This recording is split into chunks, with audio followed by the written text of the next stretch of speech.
ഇപ്പോൾ ഒരു പ്ലേറ്റ് കപ്പയും കൂടെ ഉണ്ടായിരുന്നുണ്ടെങ്കിൽ ഒരു പിടിയങ്ങ് പിടിക്കായിരുന്നല്ലേ. ഹലോ, എല്ലാവർക്കും നമസ്കാരം. സിമ്പിൾ റെസിപ്പീസിന്റെ മറ്റൊരു വീഡിയോയിലേക്ക് എല്ലാവർക്കും സ്വാഗതം. ഇന്ന് അമ്മയുടെ സ്പെഷ്യൽ മത്തിക്കറിയാണ് നമ്മൾ ഉണ്ടാക്കാൻ പോകുന്നത്. മത്തിക്കറിക്ക് വേണ്ട ഇൻഗ്രീഡിയൻസ് കാണിച്ചു തരാം. ആദ്യം തന്നെ ചുവന്നുള്ളി ചെറുതായിട്ട് അരിഞ്ഞിട്ടുണ്ട്, പിന്നെ പച്ചമുളക്, വെളുത്തുള്ളി ചതച്ചത്, ഇഞ്ചി ചതച്ചത്, പിന്നെ കുറച്ച് കറിവേപ്പില, പിന്നെ ലാസ്റ്റ് ഇടാനായിട്ട് ഒരു തണ്ട് എക്സ്ട്രാ എടുത്തിട്ടുണ്ട്. പിന്നെ വേണ്ടത് കുടംപുളി, 2 പീസ് കുടംപുളിയാണ്, അത് തിളപ്പിച്ച് വെച്ചിരിക്കുകയാണ് കേട്ടോ. പിന്നെ നമുക്ക് കറിക്ക് ആവശ്യത്തിനുള്ള വെള്ളം, പിന്നെ വേണ്ടത് എണ്ണ, വെളിച്ചെണ്ണയാണ് നല്ലത്. പിന്നെ മത്തി, ഇതൊരു ചെറിയ തരം മത്തിയാണ്, 5 മത്തി ഉണ്ടാവും ഇത്. പിന്നെ വേണ്ടത് ഉലുവ, ഇത് ഉലുവയുടെ പൊടി, പിന്നെ കടുക്, ഉപ്പ്, മുളക് പൊടി, മഞ്ഞൾപ്പൊടി. ഇത്രയും സാധനങ്ങളാണ് നമുക്ക് കറി വെക്കാനായിട്ട് വേണ്ടത്. അപ്പോൾ നമുക്ക് തുടങ്ങാമല്ലേ അമ്മ? ആദ്യം തന്നെ ചട്ടി വെച്ചു. ഓക്കെ, ചട്ടി ചൂടായിട്ടുണ്ട്. അപ്പോൾ നമ്മൾ വെളിച്ചെണ്ണ ഒഴിക്കാൻ പോകണം.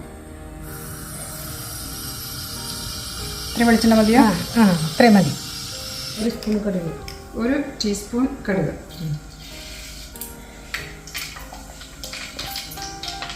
പിന്നെ 1/2 ടീസ്പൂൺ ഉലുവ.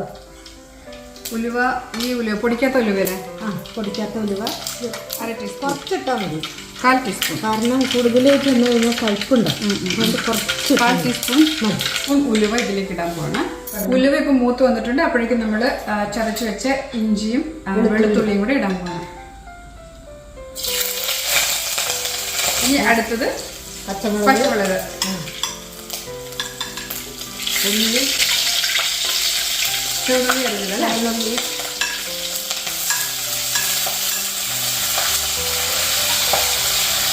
ഉള്ളി പരുവത്തിലായി. ഇനി മുളക് പൊടി ഇടാം. മുളക് പൊടി എത്ര ഇടണം? 2 ടീസ്പൂൺ. 2 ടീസ്പൂൺ. 2 ടീസ്പൂൺ മുളക് പൊടി ഇട്ടിട്ടുണ്ട്. 1/2 ടീസ്പൂൺ മഞ്ഞൾപ്പൊടി.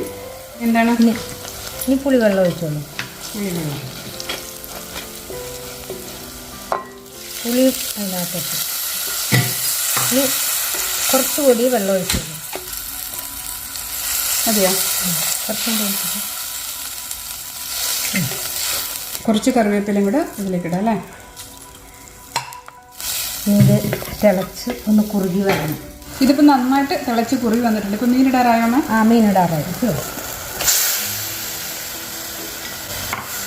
നീ ഉപ്പ് ചേർക്കാം അല്ലേ? ഇപ്പം തന്നെ. അതെ, ഉപ്പിടാം. ഇനി നമുക്ക് ഇതൊന്ന് അടച്ചു വയ്ക്കാം. കുറച്ച് കഴിഞ്ഞിട്ട് നോക്കാം. ഓക്കെ, അടച്ചു വെച്ച് വേവിക്കാം അല്ലേ? 10 മിനിറ്റ്. എല്ലാ ഇൻഗ്രീഡിയൻസും നമ്മൾ ചേർത്ത് കഴിഞ്ഞു. ഇനി നമ്മൾ അടച്ചു വെച്ച് വേവിക്കുകയാണ്. നമ്മുടെ മത്തി ഇപ്പോൾ ഏകദേശം വെന്ത് കാണുമെന്ന് തോന്നുന്നു. നമുക്ക് തുറന്ന് നോക്കാം. മത്തി ഇപ്പോൾ വറ്റി പാകത്തിന് വരുവായിട്ടുണ്ട്. ഇനി നന്നായിട്ട് നമുക്കിത് ഗ്യാസ് ഓഫ് ചെയ്യാം. ഇനി ഓഫ് ചെയ്യാം. ഇപ്പോൾ കറി ഏകദേശം റെഡി ആയിട്ടുണ്ട്. ഇനി നമുക്ക് ലാസ്റ്റ് ആയിട്ടൊരു 1-2 പരിപാടികൾ കൂടെ ഉണ്ട്. അത് എന്ന് പറഞ്ഞാൽ ഉലുവയുടെ പൊടി കുറച്ച്, ഒരു സ്വല്പം ഇടാൻ പാടുള്ളൂ. കാരണം നമ്മൾ ഉലുവ ഓൾറെഡി ചേർത്തിട്ടുണ്ട് കടുക് പൊട്ടിച്ചപ്പോൾ. അതുകൊണ്ട് ഉലുവയുടെ പൊടി നമ്മൾ കുറച്ച് ഇതിന് പുറമേ ഒന്ന് വിതറി കൊടുക്കാം. മതി അല്ലേ? അത്രയും മതി. കൂടുതലായി കുറച്ച് ചേർക്കാൻ പാടുള്ളൂ. അധികമായാലും കയ്പായി പോകും. അതുകൊണ്ട് കുറച്ച് ഇടാൻ പാടുള്ളൂ. ഇനി കുറച്ച് എണ്ണ ഒഴിക്കണം അല്ലേ? ഒരു സ്വല്പം എണ്ണ കൂടി, കുറച്ചൊരു വെളിച്ചെണ്ണ ഇതിന്റെ പുറത്തൊന്ന് ഒഴിച്ചു കൊടുക്കാം. ഇനി ലാസ്റ്റ് ആയിട്ട് നമുക്ക് കുറച്ച് കറിവേപ്പിലയും കൂടെ നമ്മൾ അതിന്റെ പുറത്തേക്ക് ഇടാൻ പോകണം. എന്നിട്ട് കുറച്ച് നേരം അടച്ചു വെക്കണം. അപ്പോൾ ഉലുവയുടെ മണവും കറിവേപ്പിലയുടെ മണവും കൂടി എല്ലാം കൂടെ കറിയിലേക്ക് നന്നായിട്ടങ്ങ് യോജിക്കും. അപ്പോൾ അതുപോലെ നമ്മളൊരു കുറച്ച് സമയം അടച്ചു വെക്കാം.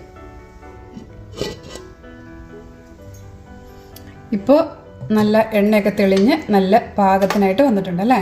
അപ്പോൾ പുളിയൊക്കെ നന്നായിട്ട് അതിലേക്ക് പിടിച്ചു, എരിവും പിടിച്ചു, എല്ലാം പിടിച്ചു, എല്ലാം നല്ല കഴിക്കാൻ പരുവത്തിലായിട്ടുണ്ട്. അപ്പോൾ ഇനി നമുക്ക് വേറൊരു പാത്രത്തിലേക്ക് ഇത് മാറ്റാം. ഇനി